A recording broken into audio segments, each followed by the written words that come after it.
वेळ गेली नाही.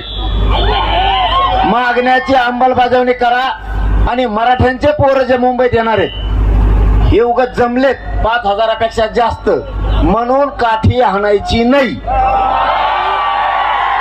मी माझ्या जातीला काय समजून सांगायचं सांगल, मी सांगूस तर त्याला डावचायचं सुद्धा नाही. तुम्ही जर म्हणले 5000 लोकच बसा तर आमचे खानदानी अवलादे 5च बसू, पण दुसऱ्या ग्राउंडवर सगळे मराठे बसते.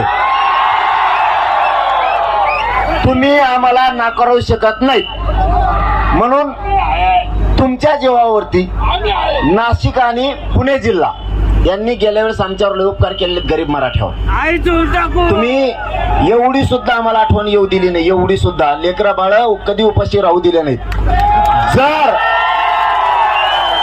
जर आंदोलन लांबलंच तर पुणे जिल्हा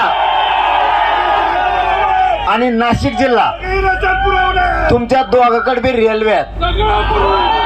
रोज जिल्ह्यातून भाकरी गोळा करा ना मला टाका. 2 टाइम आम्ही खातो, 2 टाइम रिटून झोपतो. पण तुमच्या लेकराच्या डोक्यावर गुलाबच टाकेल हे शब्द आहे आपला तुम्हाला. आता तुम्ही एवढ्या संख्येने जमल्यामुळं आम्हाला आणखीन ऊर्जा वाढली आणि आता हे बघितल्यामुळं हे बांधव आपल्या मागे आहेत बरं का. हे मीडियावाले कसा कस दाखवते आणि आता हे का गेलं त्याची झोप उडाली आणि त्याची जर झोप नाही उडाली तर खरंच हे हिंदू विरोधी माणूस आहे म्हणून जाहीर करायचं.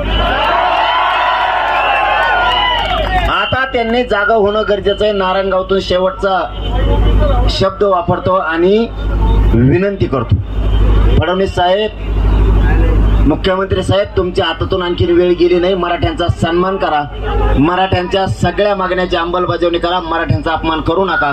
नाही तर हे आग्या मावळ असं खवळलंय तुम्हाला वाटतंय महिले चलतीये हे फक्त मी गप्पस म्हणून गप्प बसतेत. नाही तर हे जर करायला लागले तर राज्यात चाक सुद्धा फिरून देणार नाही. तर याला मराठ्याचे अवलाद म्हणते. तुमच्या हातातून वेळ गेली नाही, मागण्याची अंमलबजावणी करा. हे मराठी आयुष्यभर तुम्हाला जीव लावतील.